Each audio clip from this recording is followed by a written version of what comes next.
सपनों की उड़ान। कहानी है एक छोटे से गांव गुलामनगर की, जहां एक मध्यम वर्ग लड़की राधिका रहती थी। राधिका एक गरीब परिवार की बेटी थी, पर उसके परिवार की एक खास बात थी। गरीब और अभावों में होने के बाद भी वे लोग खुशी खुशी रहते थे। किसी को किसी से भी कोई शिकायत नहीं थी। पर राधिका के चेहरे को देखकर ऐसा लगता था कि मानो उसके मन में हमेशा कुछ चलते रहता है, कुछ सोच में रहती है वो। गुलाब नगर के पास ही एक ऊंची पहाड़ी थी, जो राधिका के घर से करीब साफ साफ दिखाई पड़ती थी। राधिका अक्सर उन पहाड़ों को घंटों बैठकर देखा करती थी।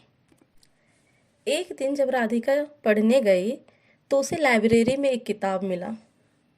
जब राधिका ने उस किताब को पढ़ा तो मानो राधिका को उसके सपनों की उड़ान ही मिल गई। जी हाँ, सपनों की उड़ान। राधिका जिस पर्वत को घंटों देखा करती थी, अब उसकी शिखर ऊंचाइयों पर जाना चाहती थी। उसने अपने सपनों के बारे में अपने करीबी दोस्त से बताया। उस मित्र ने उसका पूरा साथ दिया और घर वालों ने भी उसका हौसला बढ़ाया। अब क्या था, राधिका निकल पड़ी पर्वत की चढ़ाई करने, अपने सपनों को पूरा करने। रास्ते में कई बाधाएं, रुकावटें आई, पर राधिका रुकने वाली कहाँ। इच्छा शक्ति और अपने सपनों को पूरा करने के जुनून में आगे बढ़ती गई, पर्वत चढ़ती गई। और कुछ दिनों के कठिन प्रयास से वो दिन आ गया जब राधिका अपने सपनों के शिखर पे थी, उस पर्वत के शिखर पे खड़ी थी।